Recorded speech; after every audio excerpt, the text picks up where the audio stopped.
plateau de Canal Presse. Il a donc effectué un déplacement spécial pour enregistrer donc votre rendez-vous dominical sur les antennes de votre chaîne de proximité Canal 2 International, GPE Ghislain Pierissonneau. Et c'est lui qui prend le relais donc alors qu'il est 7 heures et quelques poussières de secondes seulement pour l'instant réservé à la lecture des différentes unes. Hein, et on va saluer d'ailleurs l'équipe de Yaoundé prompte à nous retrouver ici en duplex. Douala Yaoundé, monsieur Essono Ghislain Pierre, c'est à vous Yaoundé, c'est à vous Ghislain. Excellent début de semaine.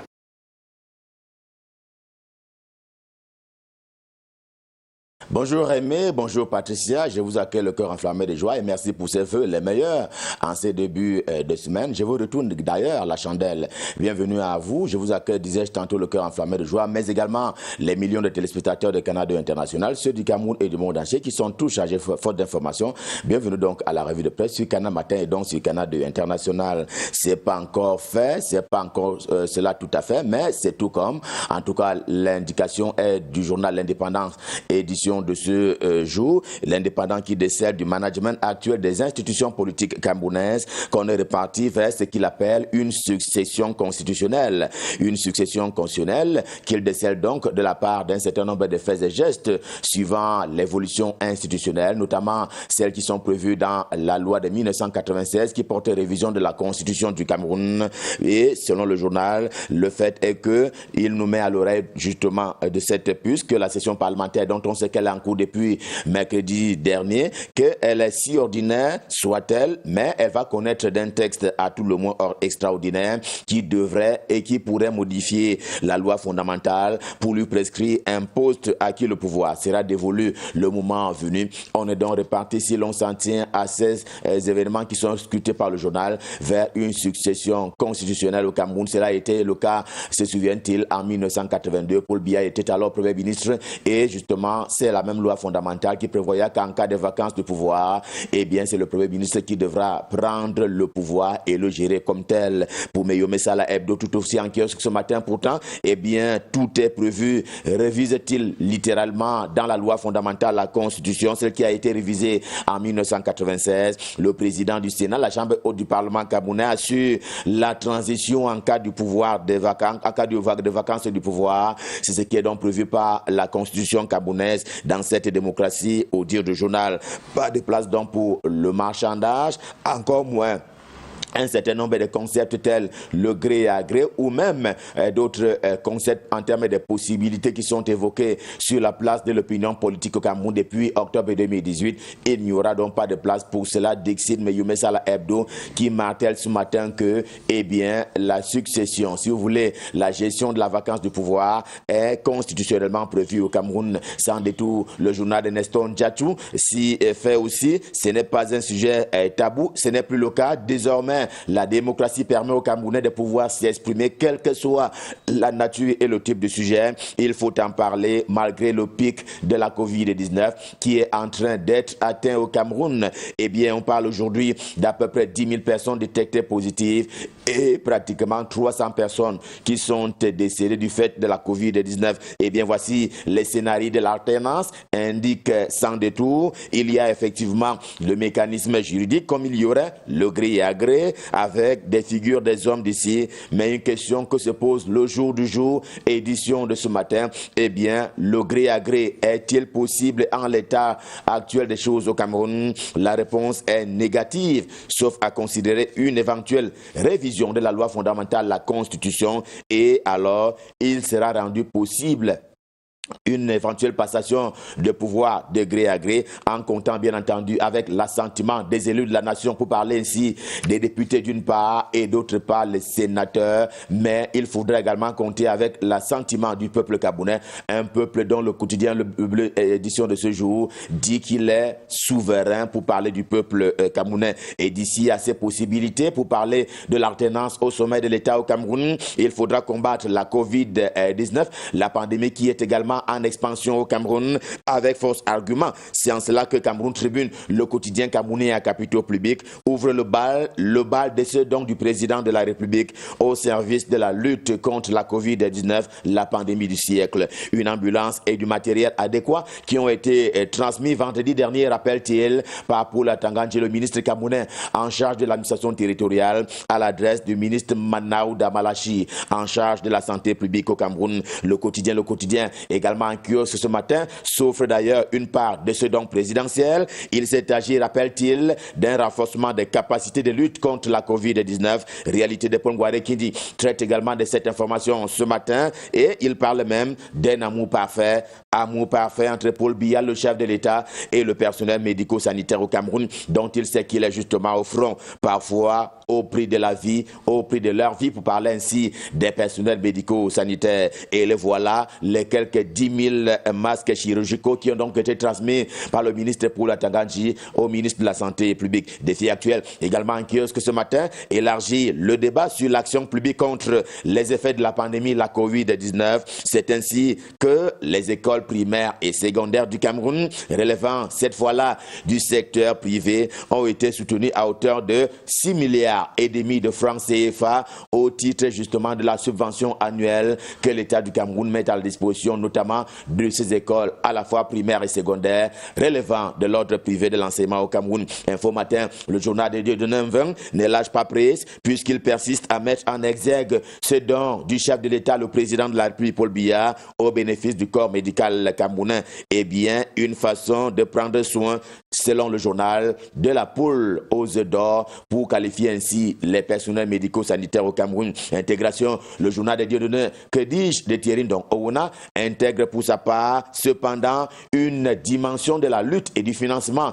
de la lutte contre la Covid-19. Celle-ci, pour parler ainsi de cette lutte-là, eh bien, il appelle ce qu'il convient d'appeler les éléphants blancs dans le grand concert de la riposte camerounaise. Ce sont, pour parler ainsi de ces éléphants, de ces initiatives qui sont nées, mais qui ont du mal à grandir, encore moins à atteindre le cap de la maturité. Et voilà ce qui est qualifié d'éléphant blanc ce matin par intégration. Le cas de ces batailles, notamment dans les procédures administratives, hélas, qui ne favorise pas, dit-il, jusqu'ici, le fonctionnement de ces centres spécialisés qui avaient été décidés en leur temps par le Premier ministre chef du gouvernement, notamment pour ce qui est des zones rurales au Cameroun. Et c'est ce que le journal qualifie d'éléphant blanc. Puis le journal de Roger Ntede, Loin s'en faut, insiste sur la brimade et le chantage dont sont victimes notamment les familles des victimes du coronavirus. En tout cas, on apprend du journal que certains centres de santé spécialisés certes en la matière pour parler de la prise en charge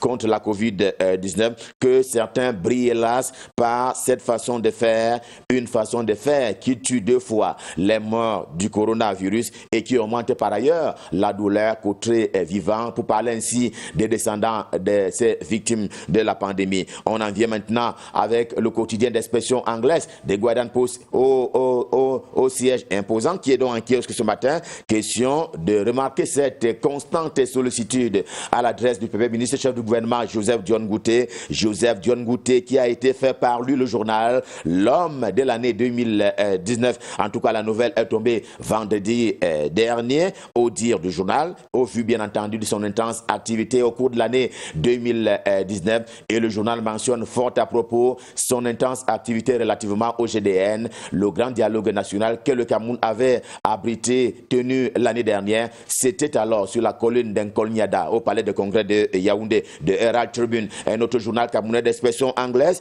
justifie cet état de choses par sa façon d'être et de faire pour parler de la personne du Premier ministre chef du gouvernement Joseph Dione Ngouté. À l'immeuble Étoile, on travaille et le Premier ministre est présent. Un joker, pourrait-on dire et conclure avec le journal de Herald Tribune en kiosque ce matin, un joker de Paul Biya, comme l'a ici le professeur Joseph Owona, et justement parce que Mutation consacre sa grande une à cet enseignant chevronné du droit constitutionnel et du droit public en général. Mutation consacre donc sa principale une ce matin à celui qui a prêté serment, puisque le Congrès a donc reçu son serment vendredi dernier. c'était pour entrer au Conseil constitutionnel et remplaçant de Fumbanakam à cette instance, le CCC, le Conseil constitutionnel, eh bien, l'homme a le pouvoir intellectuel pour parler du professeur Joseph Owona, des jouets décisifs au crépuscule du pouvoir de Yaoundé. Conclusion du quotidien Mutation, le journal de Gab, Georges-Alain Boyumo. Un pouvoir toujours aussi sollicité par les populations camerounaises. L'œil du Sahel de ce matin parle ainsi d'un acte de bravoure en provenance du MINEPAT, le ministre en charge de l'économie, de la planification et de l'aménagement du territoire, Alamine Ousmane Neme, par une convention qui a été passée par des partenaires au développement, le Grand Nord Cameroun, c'est-à-dire les 3 régions de la Damawa, du Nord et de l'extrême Nord, eh bien, se verront bientôt électrifiés sur près de 600 localités. Et voilà ce qui fait la fierté du journal L'œil du Sahel en kiosque ce jour. Et comme il y a l'électricité, il y a l'eau dont se préoccupe justement le journal La Nation, le top management de la Camwater pour parler de cette entreprise citoyenne, met à contribution ses compétences et autres ressources matérielles. Question de sortir le Cameroun de l'eau et du lot. Il y a donc de la qualité à Bonanjo. Et ce doigté du directeur général de la Camwater, Gervais Bolenga, ne doit pas faire oublier certains de ses prédécesseurs, notamment qui ont été directeurs généraux eux aussi de la Camwater, qui furent alors si pressés, mais si pressés d'aller en prison. Et d'ailleurs, le journal Anecdote, dans sa livraison du jour, traite de l'opération dite au Pervier, en tout cas. C'est un concept qui avait été ainsi inventé par la presse camerounaise pour parler des arrestations et des procédures judiciaires de ceux qui ont mal ou peu géré la fortune publique et qui s'en trouvent ainsi convaincus en termes justement de détournement de fonds publics. Pour savoir où sont passés Yves-Michel Fotso et Inoni Ephraim, l'on savait jusqu'ici Essimi Meigné en fuite du nom de l'ancien ministre camerounais en charge premièrement des finances, ensuite de l'agriculture, qui a donc pris la poudre d'escampette. Il se trouve là où personne ne sait, mais les 2 premiers, pour parler ainsi de Yves-Michel Fotso et de Inoni Ephraim, ont bénéficié de la magnanimité du chef de l'État camerounais Paul Biya. Question d'aller se faire administrer les soins de l'autre côté de la route. Mais question, le journal est donc préoccupé par leur non-présence en terre natale depuis quelques jours maintenant, et c'est une non-présence qui commence à gêner donc le journal en kiosque ce jour. Autre exemple qui a été pris cette fois-là par Leader Presse dans le cadre de l'opération Épervier, eh bien, c'est peut-être le début de la fin pour le directeur général de la Bayetur, qui a donc été invité, si l'on s'en tient aux explications du journal, qui a été invité par un juge pour un échange amical, juste un échange amical. Au journal Le Zénith, également en kiosque ce lundi, il est question de Electricity Development Corporation, la CDC, puisqu'il s'agit d'elle. L'entreprise serait en porte-à-faux avec certains de ses personnels qui ont été malheureusement licenciés abusivement, et le journal tient même des facsimilés qui participent de cette assertion. Et Singan fait aussi usage des photographies matin pour illustrer les flammes, oui, les flammes qui ont consumé l'immeuble de la mairie de Monatélé, département de la Léquier. D'ailleurs, Monatélé est le chef-lieu de ce département dans la région du centre Cameroun. Ceci n'est pas un fait divers, puisque cet hôtel de ville, pour parler de l'hôtel de ville nouvellement construit du côté de Monatélé, qui a donc volé en fumée, eh bien, il devait être inauguré dans les prochains jours, dans les prochaines heures même, Dixit et Singan. Le journal renseigne ainsi que l'incendie dont il est question a eu lieu en pleine mission du contrôle supérieur de l'État qui s'est donc rendu du côté de Monatélé. Question d'inspecter et d'en savoir un peu plus sur la gestion qui a été faite de l'argent public de ce côté-là. Et puisqu'on parle de l'argent, parlons de l'agriculture avec le financier d'Afrique, puisque le Cameroun est un pays essentiellement agricole en termes de provenance économique. En tout cas, il y a un pas à franchir entre la finance publique et l'agriculture au Cameroun. Le financier d'Afrique au cœur de la relance ce matin. Que faut-il faire? C'est une problématique qui est amenée au devant de la scène par le journal ce matin. Que faut-il faire si ce n'est diagnostiquer en termes de contre-expertise quels sont les maux qui minent le secteur agricole au Cameroun? C'est à cette condition et à cette condition seulement que l'irrigation et donc la mécanisation au Cameroun prendraient leur envol. Dixit justement Henri Fosso, qui est un expert international qui a donc été rencontré autre part le Financier d'Afrique qui en fait un dossier ce matin. Et puis, question, que sont-elles devenues? Elles, ce sont les résolutions du GDN. On en parle il y a un moment, le grand dialogue national, certains ont pris corps et d'autres pas du tout. En tout cas, la paix et le vivre ensemble, ce n'est pas seulement au Nozo, le nord-ouest et le sud-ouest camerounais, c'est aussi ces petits vieux qui s'écroulent chaque jour au niveau du ministère des Finances, faute de paiement de leurs droits sociaux. Renouveau Info Plus en kiosque ce matin convoque ici les ex-employés des sociétés d'État liquidés ou décédés, mais leurs employés, leurs anciens employés, les dits ex-employés sont toujours eux aux abois, et c'est une façon de porter leurs revendications au devant de la scène politico-économique camerounaise. Revue de presse, édition de ce lundi Stop Fin, le cœur enflammé de joie, nous vous avons servi. C'était le premier rendez-vous de la semaine, le deuxième c'est demain quand il sera 7h, et ce sera avec beaucoup de plaisir que nous serons là dans les mêmes dispositions et prédispositions, question de vous servir.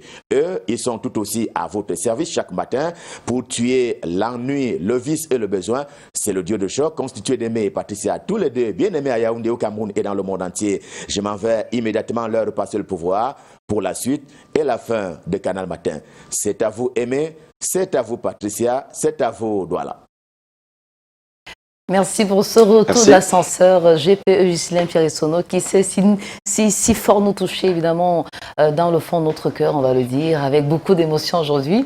Pour revenir toujours à l'actualité, et même on va rappeler que l'Afrique comptait jusqu'à hier environ 233 732 cas de contamination liés donc au Covid-19 avec le Cameroun qui avoisine donc les 10 000 cas. Et qui se hisse donc au classement au 6e rang des pays les plus touchés par la pandémie. Ouais, sur le plan africain, c'est inquiétant. Sur le plan local, encore en détail, pour les chiffres, on parle de 292 nouveaux cas enregistrés à la date d'hier, 14 juin 2020. Exact. Et puis le total des personnes qui ont donc été en contact avec le virus du corona, c'est 9 864. Donc, probablement, demain ou après-demain, on va toucher les 10 000, comme vous le disiez, les 10 000 cas de personnes contaminées au Cameroun. Donc, compliqué, on multiplie les mesures barrières, on multiplie les tests et malheureusement, les chiffres augmentent davantage. 292 nouveaux cas pour un total de 9 864. Après, on va dire qu'il y a toujours à l'étape des personnes guéries, des chiffres qui évoluent, des décès constamment et malheureusement, il faut serrer la ceinture et espérer que le ministère de la Santé publique et tous les autres, ce n'est pas que l'affaire de la santé, la pandémie touche carrément tous les domaines d'activité, toutes les compétences institutionnelles. Donc vraiment, soyons vigilants, même si beaucoup de personnes ont dit « Ah, ça me prend », mais personne ne veut mourir tôt. De toute façon, il faut continuer de se préserver maximum possible et espérer que, voilà, un de ces quatre, on en vienne à finir avec cette pandémie. Et quand c'est alarmant, on peut utiliser des expressions très communes au commun des Camerounais, permettez la tautologie. Après, on va dire quoi? Vous marchez sans vos masques, vos masques protecteurs, vous ne lavez pas les mains, vous n'utilisez pas la solution hydroalcoolique. Après, on va dire quoi? En tout cas, chers compatriotes, vraiment, on sait qu'ensemble, on est plus fort. Mettons tous en pratique les mesures barrières pour barrer donc la voie au Covid-19. On a beaucoup de nouvelles, des bonnes et des mauvaises, mais on va peut-être commencer par les bonnes. Pour souhaiter HBD à tous les Gémeaux qui ont un an de plus aujourd'hui, comme notre très cher Kwame François depuis Malabo. Muchas gracias por estar siguiendo. Feliz cumpleaños. Et c'est son épouse qui lui souhaite un happy birthday particulier ce jour, Madame Irène Kwame. Bon, vous avez appuyé sur HPD. Laissez-moi copier simplement l'exemple pour une dame, Epiphanie. J'aime bien les prénoms assez rares. Epiphanie, c'est l'épouse de Monsieur Guy Hervé Nombissier. Donc, Madame Lecede Epiphanie qui nous regarde ce matin. Un an de plus pour toi, ce 15 juin. Et je sais que tonton Guy Hervé Nombissier, lui, il sait faire des gâteaux. Il sait te combler de joie. Donc, c'est le manager de Donald Academy. Wow. Et on aura le bonheur de couper le gâteau. Du côté de Bonamou, ça dit bloc 7, mais je ne précise pas le domicile pour qu'il n'y ait pas de touristes. Ce sera select pour Epiphanie. Happy birthday à toi. Absolument. Ils ne sont pas seuls dans la liste. On a Ngoyana, Ruth Stéphanie depuis Yaoundé justement. Et toi, mais qui pour être plus précis, qui a un an de plus aujourd'hui, HBD, à vous princesse. Et puis on souhaite HBD à Madame Létchédieu. Voilà, je crois que c'est ce que vous venez de faire. Voilà. Happy birthday à vous tous qui avez un an de plus aujourd'hui. Et vous aurez la possibilité tout à l'heure de chanter au rythme des légendes. Parce que vous l'avez dit tout à l'heure, les artistes ne meurent pas. Exact. Claude Ndam qui nous a quittés dans la nuit de jeudi à vendredi. Et puis Maman Guéa qui est tombée les armes à la main hier matin. Ça a bouleversé beaucoup de choses. C'est vrai que les deux traversaient de longues et difficiles moments. En termes de maladie, de longs et difficiles moments. Aujourd'hui, on va rendre grâce à Dieu de nous avoir donné au Cameroun Maman Guéa, la Camerounaise, Mama Ito, la Mama, et puis Claude Ndam. Il s'appelle Mamadou. Ah ben oui. Il s'appelle Mamadou. Elle a tellement de tubes bien connus de tous les Camerounais. Il est beau garçon, vraiment friqué. Il connaît travailler, mais pas fidèle. Ah ben c'est compliqué. C'est la chanson, ça évidemment, ça trotte dans mon esprit depuis ce matin. Comment rendre hommage à cette voix? Vous voyez, on en perd carrément les mots parce qu'évidemment, on est tellement touchés, nos cœurs sont en larmes et on a assisté avec beaucoup d'impuissance à ces derniers moments de souffrance, ces derniers moments sur la terre. Et finalement, on l'a dit, ce diabète qui a fini par lui coûter la vie et qui a vu ses deux jambes être amputées. Et on va rappeler que c'est comme ça le chemin de tout le monde en fait. Et l'artiste ne meurt jamais. On va se contenter de ça. Évidemment, on sait dire que on a plus de raisons de ne pas pleurer. Alors, vous aurez la possibilité, vous, de nous donner un seul des plus beaux souvenirs que vous avez de Maman Guéa et de Claude Ndam. Ma chanson du cœur, c'est une rubrique qui sera spéciale aujourd'hui. On ne mettra pas les artistes en compétition, encore moins les titres en compétition, mais on va énoncer sur la page Facebook de Canal Matin, comme il est de coutume, dans 5 minutes, entre Claude Ndam et Maman Guéa, partagez-nous un seul des plus beaux souvenirs. On va jouer Ungoya tout à l'heure de Claude Ndam. On va jouer Soulandolo de Maman Guéa. Mais vraiment, faites l'effort de combiner toutes vos émotions en une seule phrase. Et ce sera notre façon, vous et nous, de rendre hommage à Maman Guéa et à Claude Ndam, voilà, qui sont donc partis la semaine dernière. Triste semaine du mois de juin. Alors que dimanche, ce sera la célébration de la fête de la musique. On ne saurait ne pas penser à cela. Donc, dans 4 minutes, après que les éléments soient postés sur la page Facebook de Canal Matin, vous pourrez déposer vos hommages en une phrase. Merci d'avance. Naturellement, et puis on partage les douleurs de toutes les personnes qui passent par des moments compliqués. Vous savez, notre devoir ici, c'est de partager vos moments de joie, mais davantage les moments de tristesse. Et là, on va penser à un tonton Yves Magloire Keigné, qui est mort cette nuit, justement depuis le Gabon, et sa famille qui est vraiment éplorée, sa maman qui est d'une tristesse à n'en plus finir. On va dire vraiment, tenez le coup, soyez forts parce que ça passera à coup sûr. Et on sera toujours là pour vous. On va se prendre une petite page colorée parce que juste derrière, on se rappellera que chaque jour est une date historique. N'est-ce pas, Aimé? Et naturellement, vous l'avez dit, vous ne bougez pas, on est sur Canal Matin.